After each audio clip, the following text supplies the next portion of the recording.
پاکستان میں پچھلے 3-4 دہائیوں کے اندر ایک جو بہت نیگیٹو ہماری سوسائٹی کے اندر کچھ چیزیں سرایت کر گئی ہیں. ہم بنیادی طور پر مذہبی لوگ لیکن ماڈریٹ سوسائٹی تھے، لیکن جنرل ضیاء کے جہاد افغانستان کے زمانے میں ہم نے اس سوسائٹی کو ریڈیکلائز کرنے کے لیے سب کچھ کیا اور اس کا نقصان آج تک بھگت رہے ہیں. 90 میں ہم نے وہی جو افغان مجاہدین کو سپورٹ کرنے کے لیے گروپ بنائے تھے، انہوں نے کسی نے اپنا نام لشکر کر لیا، کسی نے سپاہ کر لیا، کسی نے جیش کر لیا اور آج تک اس مذہب کے نام کے اوپر سیاست چمکاتے ہیں. لیکن سوسائٹی میں اتنا ہم نے بگاڑ پیدا کر دیا ہے کہ اصل جو اس کا چہرہ تھا وہ اب پہچاننا مشکل ہو گیا.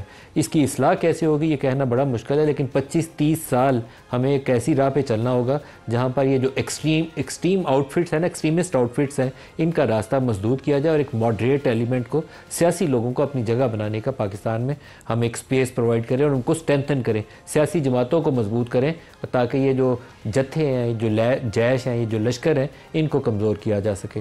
تو آج کے پروگرام کے آغاز میں ہمارے ساتھ state minister for interior Talal Chaudhry صاحب ہمیں جوائن کر رہے ہیں. ان سے اسی ساز کریں گے. طلال چودھری صاحب، آپ کو خوش آمدید کہتا ہوں.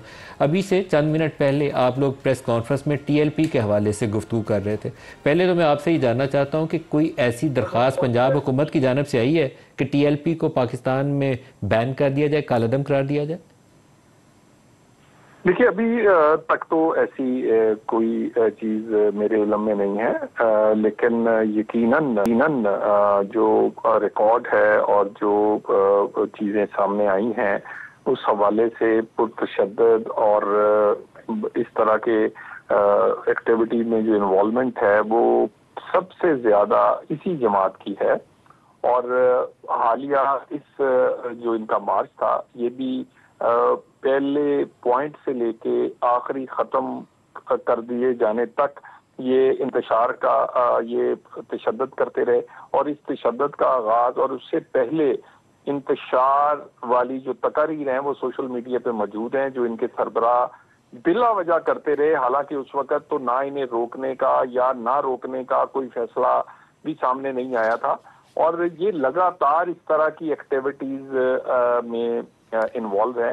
اور اس کے بعد جو مذاکرات ہوئے اس میں بڑی اہم چیزیں دستاویز پہ موجود ہیں کہ جس میں جتنی دفعہ جو مختلف ان سے نیگوسیشن ٹیمز جاتی رہی ہیں اس میں سیاسی بھی اور اسی طرح کچھ باقی جو سوسائٹی کے لوگ ہیں وہ شامل تھے.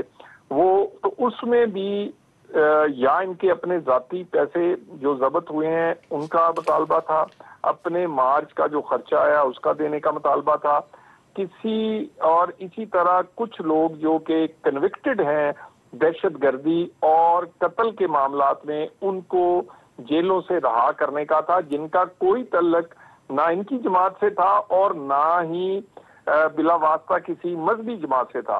تو یہ ساری چیزیں جو ہیں وہ دیکھتے ہوئے یہ جو آپ نے خدشہ ظاہر کیا ہے یہ اسی سائڈ کو جائیں گی اگر یہ ساری چیزیں باقی صوبوں سے اور باقی ساری اداروں سے بھی ملتی ہیں. اچھا طلال صاحب، اس کا مطلب یہ ہے کہ جو یہ شواہد ہیں اور جو ایویڈنس ابھی تک آپ کے پاس دستیاب ہے اس کی روشنی میں اس بات کے امکانات موجود ہیں کہ آپ ٹی ایل پی کو کالعدم قرار دے سکتے ہیں؟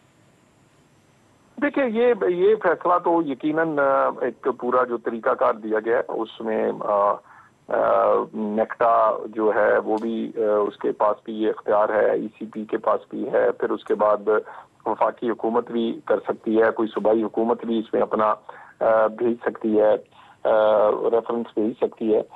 لیکن ایک بات کلیئر ہے، کوئی کسی بھی نام سے ہوگی جتھوں کی سیاست، تشدد کی سیاست، انتہا پسندانہ پرتشدد سوچ رکھنے والے لوگ جو ہیں ان کو پاکستان میں وہ پولیٹیکل نہیں سمجھے جائیں گے اور نہ ہی اس طرح کی کوئی گنجائش اب ریاست دے گی.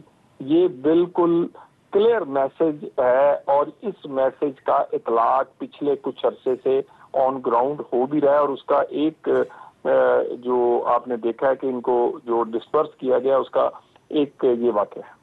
لیکن طلال چودھری صاحب، کسی جگہ کے اوپر ہمیں، آپ کو، مجھے، ہم سب کو یہ سوال اٹھانا چاہیے کہ فیض آباد دھرنے کے دنوں میں جو لوگ ان کو سپورٹ کر رہے تھے، جو ان کو پیٹرنائز کر رہے تھے ایک سول گورنمنٹ کو ویک کرنے کے لیے، وہ لوگ کون تھے؟ ان کو بھی تو سزا ملنی چاہیے. دیکھیں، اس میں کوئی شک نہیں ہے اس میں کوئی شک نہیں کہ پہلے حکومت کے ساتھ ریاستی ادارے نہیں کھڑے تھے اور اس طرح کے لوگ جو ہیں وہ پاکستان کے لیے وبال جان بڑھے ہیں. اب ریاست کے تمام ستون اور خصوصاً ادارے جو ہیں وہ بالکل آن بورڈ ہیں اور اس طرح کی جو آپ کہہ رہے ہیں وہ آلریڈی کچھ لوگ تو اپنی سزائیں بھگت رہے ہیں, ٹرائلز کا سامنا کر رہے ہیں اور بہت سارے. اب دیکھیں نا, اب مجھے یہ بتائیے کہ یہ ان سارے آپ ذرا سوشل میڈیا پہ جائیں, اس وقت پی ٹی آئی کے تمام اکاؤنٹس اظہار ہمدردی ان کے تمام جو ان کا موٹو ہے اس کو آگے بڑھا رہے ہیں. ان کو جو فیک نیوز ہے وہ اسی طرح 26 نومبر کی طرح, یعنی کہ پھر یہ صرف یہاں تک محدود تو نہیں ہونا چاہیے کہ کیونکہ یہ چھوٹی جماعت ہے, اس کے ذرا کم لوگ, اس کا تو ممبر کوئی 1 آدھ 2 ہیں تو اس کو جناب باقیوں کو چھوڑ دیا جائے. تو ہمیں ایک یونیفارم پرنسپلز رکھنے ہوں گے اور سب کو ایک جیسا سلوک کرنا ہوگا.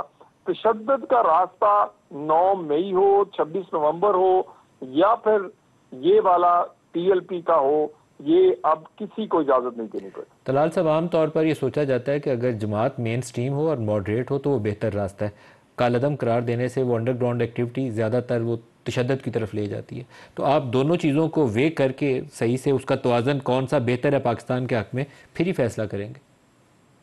دیکھیں, میں نے جو پہلے کہا ہے میں دوبارہ اس طرح ایکسپلین کر دیتا ہوں. آپ نے میرے سے پوچھا کیا انہیں کالعدم قرار دیا جائے گا. میں نے کہا اس سے بڑا فیصلہ ریاست کر چکی ہے کہ کسی نام سے بھی کوئی جماعت بھی اس طرح کا راستہ اپنانے کی کوشش کرے گی تو وہ سیاسی نہیں سمجھی جائے گی, اور نہ پاکستان میں آئین دیے گئے آئین میں جو گنجائش ہے سیاست اور اس کی بجائے اس کو پرتشدد انتشار یا فساد والے وہ پیرامیٹر میں آئے گی. تو یہ اب فیصلہ ہے, یہ TLP کسی نام سے یا اسی طرح کوئی اور, یہ اب گنجائش نہیں ہے. اور اس کا آخری یہ صرف یہاں تک نہیں رہے گا کہ یہ مقدمات ہیں, نہیں, ان کے سمپتھائزر سوشل میڈیا پہ کون ہے, ان کے فنڈنگ انہیں کون کر رہا ہے.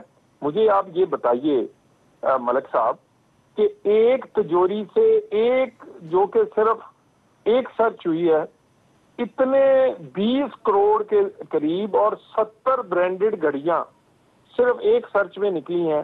مجھے یہ بتائیے, اور اس گلی محلے جہاں یہ مسجد واقع ہے وہاں 9-0 کی طرح سارے کے سارے گھر خریدے جا چکے ہیں سوائے ایک گھر کے, اور وہ ایک بندے نے خریدے. اور یہ سارا کچھ جو ہے یہ فنڈنگ کہاں سے آتی ہے, کس طرح استعمال ہوتی ہے.